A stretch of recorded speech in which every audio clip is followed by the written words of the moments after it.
Kottayam medical കോളേജിൽ ആശുപത്രി കെട്ടിടം ഇടിഞ്ഞു വീണതിനെ തുടർന്ന് അവിടെ രക്ഷാപ്രവർത്തനം നടക്കുകയാണ്. ആ കെട്ടിടങ്ങളുടെ അവശിഷ്ടങ്ങൾ JCB ഉപയോഗിച്ച് നീക്കുന്ന ദൃശ്യങ്ങളാണ് കാണുന്നത്.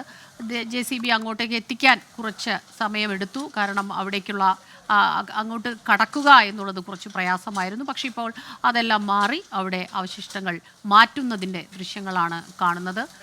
ഇതിനിടയിൽ 2 പേർക്ക് പരിക്കേറ്റു. അത് നിസ്സാര പരിക്കുകളാണ്. പക്ഷേ ഒരു സ്ത്രീയെ കാണാതായി എന്നുള്ള വിവരം വളരെ സമയത്തിനു ശേഷം അങ്ങനെ ഒരു വിവരം പുറത്തു വന്നു. അതൊരു ആശങ്കയ്ക്ക് ഇടയാക്കുന്നുണ്ട്. പക്ഷേ ഈ കെട്ടിടാവശിഷ്ടങ്ങൾക്കിടയിൽ അവിടെ ഉണ്ടോ അക്കാര്യത്തിൽ ഒന്നും ഒരു വ്യക്തത വരുന്നില്ല. പക്ഷേ അവശിഷ്ടങ്ങൾ നീക്കുന്ന രക്ഷാപ്രവർത്തനം തന്നെയാണ് അവിടെ ഇപ്പോൾ തുടരുന്നത്. ഈ അവശിഷ്ടങ്ങൾക്കിടയിൽ ഒരാൾ കുടുങ്ങിയോ എന്നുള്ള സംശയം അവിടെ അങ്ങനെ അവശേഷിക്കുന്നുണ്ട്. ടോബി ചേരുന്നുണ്ട് വിവരങ്ങളുമായി വീണ്ടും. ടോബി, ഈ ഏറ്റവും പ്രധാനപ്പെട്ട കാര്യം ഒരു ആളെ കാണാതായി എന്ന് പറയുന്നു. തലയോലപ്പറമ്പ് സ്വദേശിനിയാണ് കാണാതായതെന്ന് പറയുന്നു. എന്താണ് കാണാതായെന്ന് ആരാണ് പരാതിപ്പെട്ടത്? ബന്ധുക്കൾ അവിടെയുണ്ടോ? ആ വശത്തേക്ക് പോയിട്ടുണ്ടാകുമോ? അങ്ങനെ ഒരു സംശയമുണ്ടോ?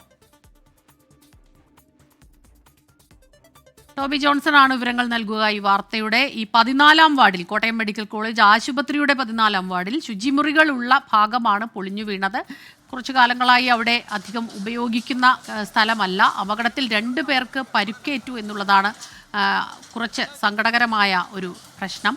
അടച്ചിട്ടിരുന്ന കെട്ടിടമാണ് ഇടിഞ്ഞു വീണത് എന്ന സ്ഥലത്തെത്തിയ ആരോഗ്യമന്ത്രിയും നമ്മളോട് പറഞ്ഞു. ടോബി ജോൺസൺ ചേരുന്നുണ്ട്. ടോബി, ഒരു സംശയം ചോദിക്കുകയായിരുന്നു. ഈ സ്ത്രീയെ കാണാതായി തലയോലപ്പറമ്പ് സ്വദേശിനിയാണ് എന്ന് കുറച്ച് കഴിഞ്ഞാണ് ഈ വിവരം വരുന്നത്. പക്ഷേ അങ്ങോട്ടേക്ക് പോകാനുള്ളൊരു സാധ്യതയുണ്ടോ? ആ രീതിയിൽ എന്തെങ്കിലും വിവരമുണ്ടോ? അതോ മറ്റെവിടേക്കെങ്കിലും, നമ്മളിപ്പോൾ ആശുപത്രിയിൽ കൂട്ടിരിപ്പുകാരാണെങ്കിലും പുറത്തേക്ക് എന്തെങ്കിലും വാങ്ങാൻ അടുത്ത കെട്ടിടങ്ങളിലേക്കൊക്കെ പോകാനുള്ളൊരു സാധ്യതയൊക്കെ ഉണ്ടല്ലോ?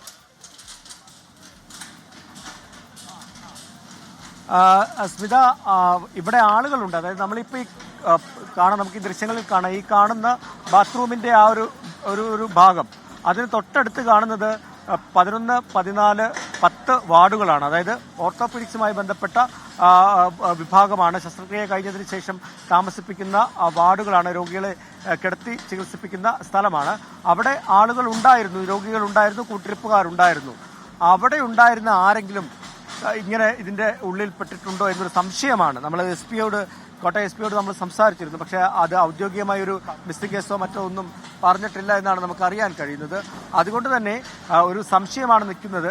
അത് അങ്ങനെ ആരെങ്കിലും ഉണ്ടെങ്കിൽ അവരെ രക്ഷിക്കാൻ വേണ്ടിയുള്ള ഒരു ശ്രമമാണ് ഇപ്പോൾ നടക്കുന്നതെന്നാണ് നമുക്ക് മനസ്സിലാക്കാൻ സാധിക്കുന്നത്. ഏതായാലും ഊർജിതമായിട്ടുള്ള ശ്രമങ്ങൾ, പരിശോധനകൾ, ആ അവശിഷ്ടങ്ങൾ മാറ്റി അത് ക്ലിയർ ചെയ്ത് അവിടെ പരിശോധന നടത്താനുള്ള ശ്രമമാണ് ഇപ്പോൾ പുരോഗമിക്കുന്നത്. എന്തായാലും മന്ത്രിമാർ 2 പേർ ഇവിടെയുണ്ട്, മുഖ്യമന്ത്രി തൊട്ടടുത്തുണ്ട്. അപ്പോൾ നടപടികളെല്ലാം തന്നെ വേഗത്തിലാകുന്നുണ്ട്. നമുക്കിപ്പോൾ കാണാം, പോലീസും ഫയർഫോഴ്സും ഒക്കെ ചേർന്ന് ആ അവശിഷ്ടങ്ങളെല്ലാം അവിടെ നിന്നും മാറ്റുകയാണ്. അത് പൂർണ്ണമായി മാറ്റിയെങ്കിൽ മാത്രമേ അതിനുള്ളിൽ ആരെങ്കിലും ഉൾപ്പെട്ടിട്ടുണ്ടോ എന്ന് അറിയാൻ സാധിക്കുകയുള്ളൂ. അതിനുവേണ്ടിയുള്ള നടപടികളാണ് ഇപ്പോൾ പുരോഗമിച്ചുകൊണ്ടിരിക്കുന്നത്. ഞാൻ നേരത്തെ സൂചിപ്പിച്ചതുപോലെ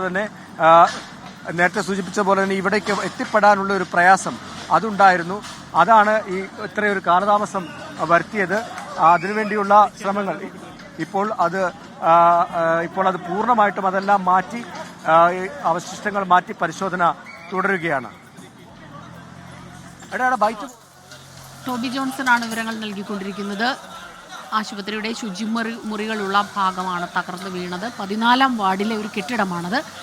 കഴിഞ്ഞ കുറച്ചു കാലങ്ങളായി കുറച്ച് പഴക്കമുള്ള കെട്ടിടമാണ്. ആ കെട്ടിടം മുഴുവൻ അത് മാറ്റി മറ്റൊരു കെട്ടിടത്തിലേക്ക് മാറ്റുന്നതിനുള്ള നടപടികളൊക്കെ തുടങ്ങിക്കഴിഞ്ഞിരിക്കുന്നു. അതിൻ്റെ ഭാഗമായി ഇപ്പോൾ ഈ ഉപയോഗശൂന്യമായ രീതിയിലാണ് ഈ കെട്ടിടം കിടന്നിരുന്നത്. ആ ശുചിമുറി വളരെ കുറച്ചു പേർ മാത്രമാണ് ഉപയോഗിക്കാറുള്ളത്. ആ ഭാഗമാണ് തകർന്നു വീണത്. വാർഡിൽ 14-ാം വാർഡ്, 10, 11 വാർഡുകളൊക്കെ ഇതിനടുത്തടുത്തായി തന്നെയുണ്ട്. 14-ാം വാർഡിൻ്റെ ഒരു വശത്ത് ചെറിയ കുഴപ്പങ്ങൾ ഉണ്ടായിട്ടുണ്ടെന്നാണ് മനസ്സിലാക്കുന്നത്. പക്ഷേ അപ്പോഴേക്കും എല്ലാവരെയും അവിടെ നിന്ന് മാറ്റി, രോഗികളെ, കൂട്ടിരിപ്പുകാരെ എല്ലാം ആ ഭാഗത്തു നിന്ന് തന്നെ മാറ്റിയിരിക്കുന്നു. 2 പേർക്ക് ചെറിയ പരിക്കേറ്റു. ഇപ്പോൾ ആ തകർന്നു വീണ കെട്ടിടത്തിൻ്റെ അവശിഷ്ടം കണ്ടാൽ വലിയ പ്രശ്നങ്ങളില്ലാതെ, ആർക്കും ഗുരുതര പരിക്കുകളില്ലാതെ ഒക്കെ രക്ഷപ്പെട്ടു എന്നുള്ളത് വലിയ ആശ്വാസമാകുന്നുണ്ട്. രക്ഷാപ്രവർത്തനം അതിവേഗം തന്നെ നടക്കുകയാണ്. അതൊരു പ്രയാസം പിടിച്ച ജോലി തന്നെയാണെന്ന് നമുക്ക് ദൃശ്യങ്ങൾ കണ്ടാൽ അറിയാം. പോലീസും ഫയർഫോഴ്സും അവിടെ എത്തിയിട്ടുണ്ട്. അവരാണ് തിരച്ചിൽ നടത്തുന്നത്. തലയോലപ്പറമ്പ് സ്വദേശിനിയെ കാണാതായി എന്നുള്ള വിവരവും വന്നു. അത് കുറച്ച് ആശങ്കയുണ്ടാക്കുന്നുണ്ട്. ടോബി ജോൺസൺ വീണ്ടും ചേരുന്നുണ്ട് വിവരങ്ങളുമായി. ടോബി, നേരത്തെ മന്ത്രി പറയുകയായിരുന്നു ഈ കെട്ടിടത്തിൻ പഴകിയ കെട്ടിടമാണ്, ഇവിടെ നിന്ന് പൂർണ്ണമായും മറ്റേ പുതിയ കെട്ടിടത്തിലേക്ക് മാറ്റുന്നതിനുള്ള ഒരു പടിപടിയായ ക്രമങ്ങൾ അത് നടന്നുകൊണ്ടിരിക്കുകയാണ്. അപ്പോൾ അതുകൊണ്ട് തന്നെ ഇതിൽ അധികം പേരില്ല എന്ന് പറഞ്ഞു. പക്ഷെ അത് അങ്ങനെയല്ല. 14-ാം വാർഡിലൊക്കെ നിറയെ രോഗികളുണ്ട്, കൂട്ടിരിപ്പുകാരുണ്ടായിരുന്നു.